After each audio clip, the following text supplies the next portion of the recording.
Hey, what's up, everyone? This is me, Dre.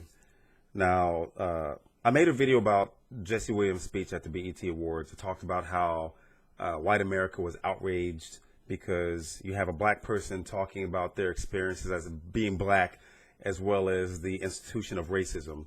And I touched base on the fact that when black people start to come up with the subject of racism, white people get very uncomfortable.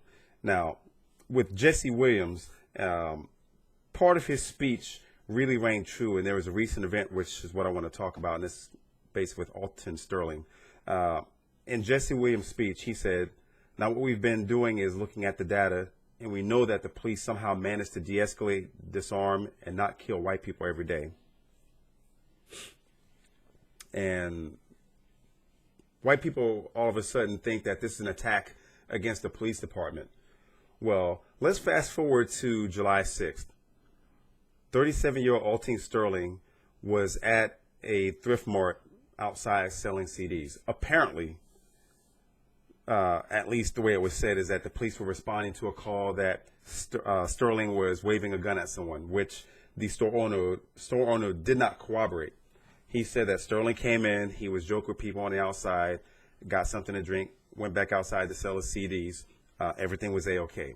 Sterling had been known to go to that spot to sell CDs on a regular basis, and everyone seemed to have gotten along with him. Now, part of the video that you see, there's two different takes. One angle you really can't see much, and the other one you have a better angle as far as with the struggle. Sterling was killed. Now, in that video, from what I saw, Sterling was taken down. Was he resisting a little bit? Yeah. But after a while, he basically calmed down. They had him pinned initially on his side. And then as they moved him to his back, after a few seconds of having him on his back, one of the cops says he's got a gun. One of the cops that was near his head pulls out his firearm, points it towards Sterling's chest, and says, "If you move, I'm going to kill you," something to that effect. And literally within seconds, you hear 3 gunshots go off. In total, Sterling was shot about 5 or 6 times, 3 times in the chest, about 2 or 3 times in the back. The second angle is the best angle that you see, even though his right hand, you really can't see what's going on there, but you see his left hand, it was out of reach. After Sterling was shot, you see a cop go to reach into his pocket. Now, this happened in Baton Rouge, Louisiana. Open carry is permitted, excuse me. And when you see the cop reach into his pocket, he pulls out something that could have been a gun, could have been a knife, could have been a cell phone. You never know. Leads me to believe that the officers, when they were frisking him, they felt a hard object in his pocket and assumed it was a gun. We can't see if there was a gun or not. There hasn't been enough details released to show whether it was in fact a gun. If it was, it would have been a very small gun. Even as a subcompact, which typically has a barrel of about 3 inches for concealed carry, it was a rather small gun. If it was, I would say maybe a .22 caliber, possibly, but I'm no expert.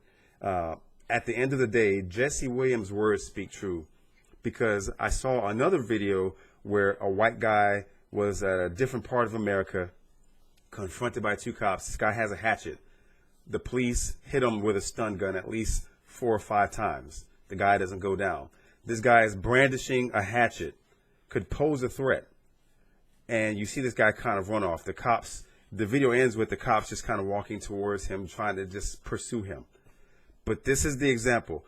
Police manage to de-escalate, disarm, and not kill white people every day. And that's just an example. I saw another video where it looks like it was in some sort of a fast food restaurant where the cops were scuffling with a white guy, and the white guy was tased, and all of a sudden it didn't affect him, and he went after one cop, started hitting on him, and then went after another cop, started hitting on him.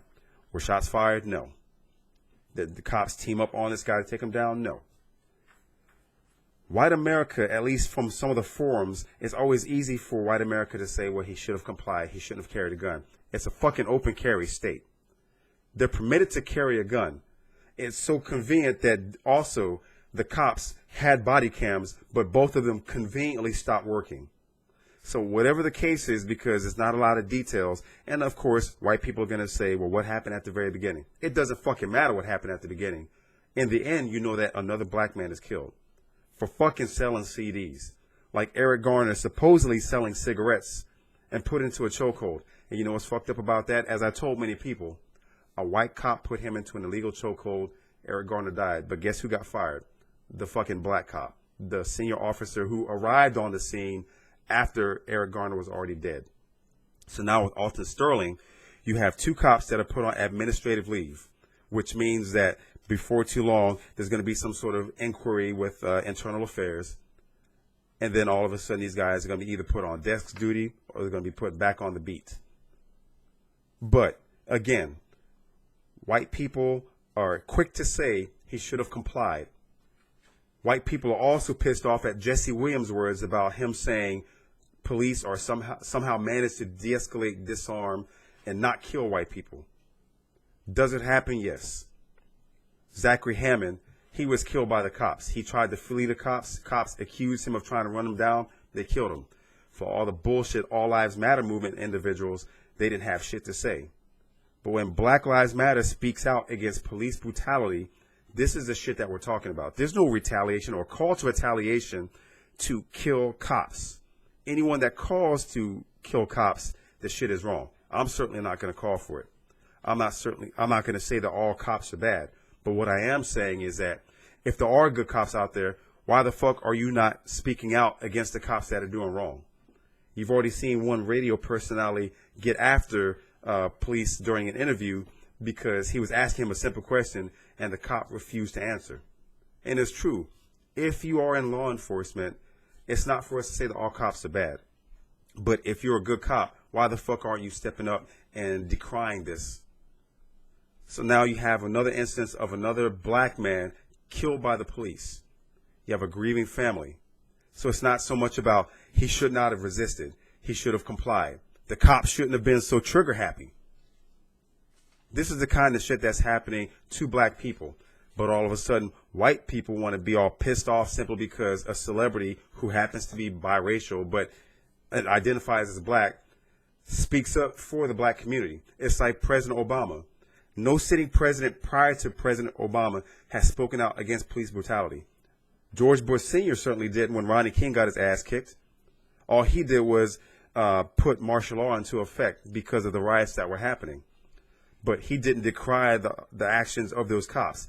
He didn't say that Chief Daryl Gates of the LA Police Department needs to step down. Obama gets in office, Trayvon Martin gets killed, and Obama steps up. Michael Brown gets killed, and Obama speaks out against that.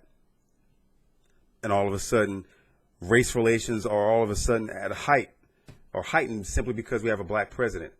As if 200 plus years of U.S. history haven't already taught us that racism has always existed ever since they started packing black people into ships, spoon style, and shipping them from Africa to the New World.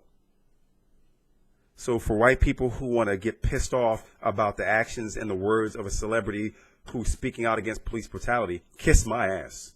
Anyway, if you like this video, hope that you like, subscribe, and share. Don't forget to check me out on Facebook. Peace.